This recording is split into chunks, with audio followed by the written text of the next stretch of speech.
The other side of things now, the Eagles. They're 0-2, guys. DeMarco out of shotgun. It's not working. On 18 of his 21 plays, he had just 2 yards. Bradford can't throw downfield. Stephen A., you just said they're done, but how much trouble is this Eagles team really in? They're god-awful. Let's just call it what it is. They're a soft team. The Philadelphia Eagles are a soft football team. And it's all the fault of Chip Kelly. All of it. First of all, DeMarco Murray is an I-back. He's a north and south runner. Why do you have him running sideways? Now, you want to blame DeMarco Murray, fine, because it looks like he was stupid for going to the Philadelphia Eagles, because you got to know what Chip Kelly is doing. But Chip Kelly is supposed to be the bringers. He's completely misusing DeMarco Murray, and I applaud DeMarco Murray's heart. He was out there fighting yesterday. Now, granted, he wasn't getting any blocking from his, Barbary and Gardner and these boys, they didn't do anything. That offense, every time DeMarco Murray touched the ball, he had a hand on him before he could even make a move. They were not blocking for him at all. The offensive line was absolutely horrific and pathetic and inept, okay? They should be ashamed of how they performed. They should give money back for the way that they performed yesterday. That's number one. Number two, you let go of Jeremy Maclin, your number one wide receiver from last year. Skip, I really, really like Jordan Matthews. There's no question about it. But he's relatively young. He's a great number two receiver at this juncture. He's destined to be a number one. He has no business being your number one guy right now. Riley Cooper has no business being on that roster. All he could do is block, okay? And right now, he'd be a better offensive lineman than the offensive lineman they have, as awful as they have been. That's point number three. Point number four, Sam Bradford. Lord.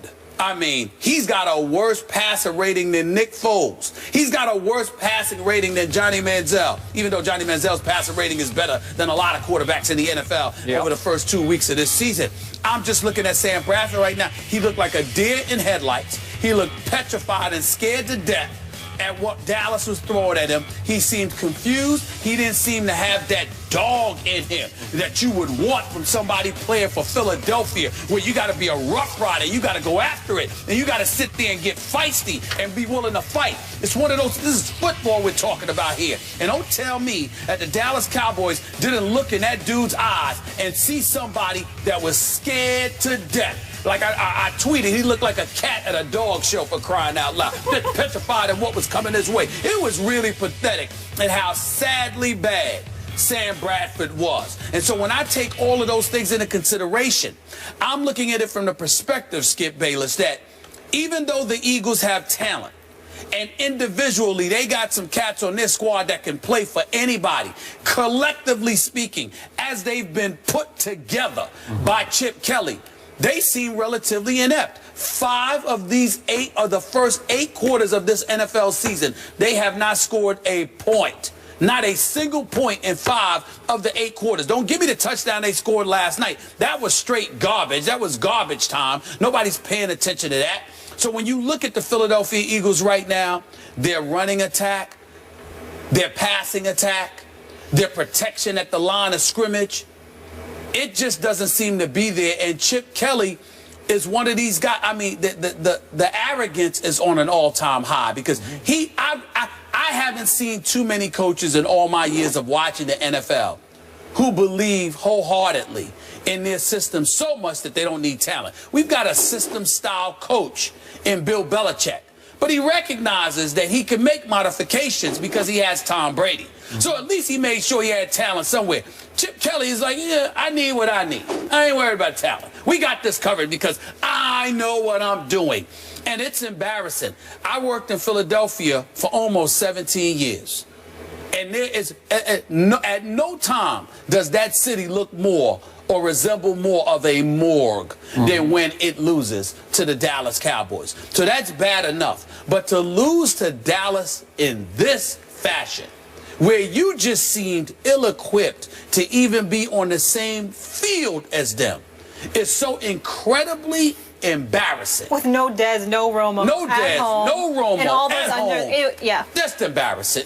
There's no excuse for it, Skip. None. First, on Sam Bradford, You will attest, I first guessed this one. Oh, no, I'm not second guessing. I first guessed. I didn't guess against. I would say this. I didn't guess against you because I didn't know. Okay. I watched him in St. Louis. I knew he could throw the football, but I didn't watch him intimately enough to measure his heart. You have been watching him since his days in college, and you've always questioned his heart.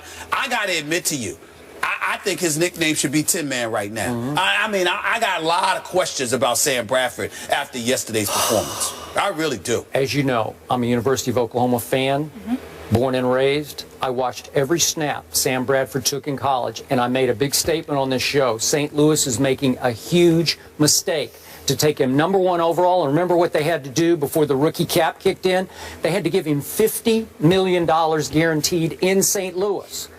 And then I went on record when Chip traded for him. I said Chip is making a big mistake because, to your point, Chip wants to be the star of the show. Sam Bradford is the ultimate cog quarterback, the ultimate sort of, extension of the coach on the football field. If you get your fast break offense going and you get on a roll, he can throw darts. If it starts to go just a little bit south, he will fold up, and he does not have the dynamic personality or body language or playmaking skills to reverse momentum for you. He's not going to make that play that changes the game. In fact, I would suggest to you that his body language is at least as bad as Jay Cutler's is. Did you see Bradford yesterday? Yeah. Does he not hang his head fast? And his teammates are looking at him like, seriously? You got to help us. You got to fire us up. You're getting no argument from me. Hey, you're getting no argument from me there. Okay, so he's the wrong guy at the wrong place at the wrong time for a football team that went out and got a power back for a spread option geared offense. How did Philadelphia kill the Cowboys on Thanksgiving night at Jerry World? With the spread option. Right. I think they ran it 8 times with Mark Sanchez because Mark Sanchez has some athletic ability. And he kept the ball several times and just gashed him. And LaShawn McCoy can make you miss at the line of scrimmage. He's slippery. DeMarco is not slippery. The great stat is last year in Dallas, DeMarco obviously led the league in rushing. Yeah. His first contact came an average of 2.8 yards down the field. Yeah. In Philly so far, where he has, what's his total so far? 11 yards on 21 tries. He's been getting hit slightly behind the line of scrimmage with first contact. He's not going to make that guy miss. It's not that he's going to go straight down, but it's going to slow him up because the guy will get him around the ankles, and then the avalanche is going to fall in on him. So he's not the right guy for what you're trying to do if you're not going to run the spread option. Have you seen him run it one time with Sam Bradford? I've not seen any. I might have missed one, but I think they've gotten away from what they do because they've tried to cater to what DeMarco did in Dallas, and they're not the Dallas Cowboys. So this is a bad fit.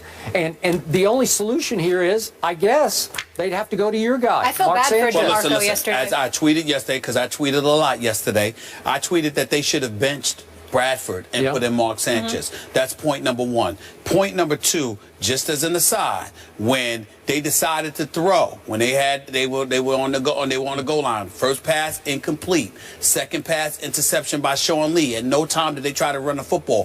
DeMarco Murray, very moderate, not demonstrative or bombastic in any way, is screaming at the sidelines, why? And going off. Had that been LaShawn McCoy or Deshaun Jackson or somebody, we would have heard a whole bunch of stuff about it. So maybe it's not about DeMarco Murray. Maybe it wasn't about those dudes. Maybe it's about some of the decisions that Chip Kelly is making. That's point number 2. Point number 3, Byron Maxwell might be able to play. He was a member of the Legion of Boom. Yeah.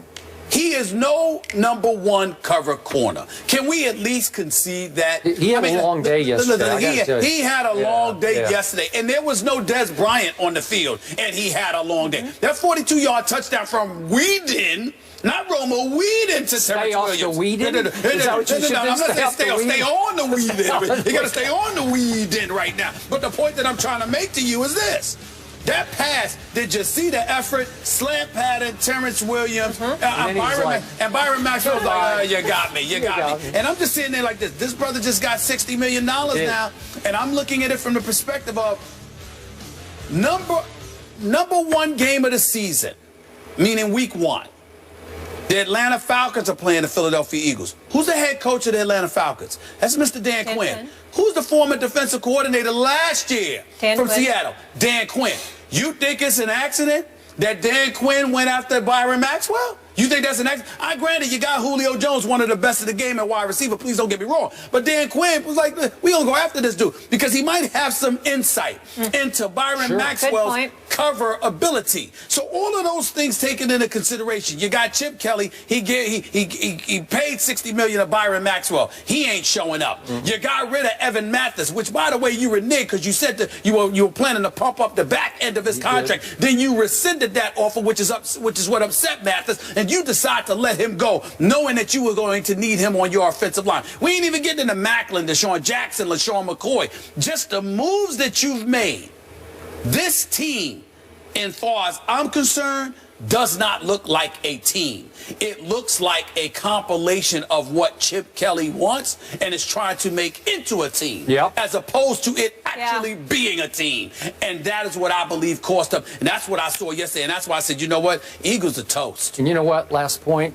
When things do go south in Philly, I don't think Chip has built up a reservoir of love in that locker room that you can fall back on. You know what I mean? Once it starts to go, they're like, wait a second. They're going to win their share of games. But the aura that they had attached to them coming into the season, now we're remembering, wait a minute, this dude never won a national championship. And on a on a professional level, you went to the playoffs your first year. You finished both 10-6 both years, but you weren't in the playoffs last year. So suddenly we're looking at Chip Kelly the way maybe we should have looked at him all along. The man knows football. The man can coach. But his ego and his desire for more power may have gotten in the way of his responsibilities as a coach. And I think that it's coming home to roost right now. Yeah, the pressure's really on for Philly to win this week in New York at the Jets. History not on their side. If they lose, over 25 years, only 3 teams that started 0-3 have made it to the playoffs.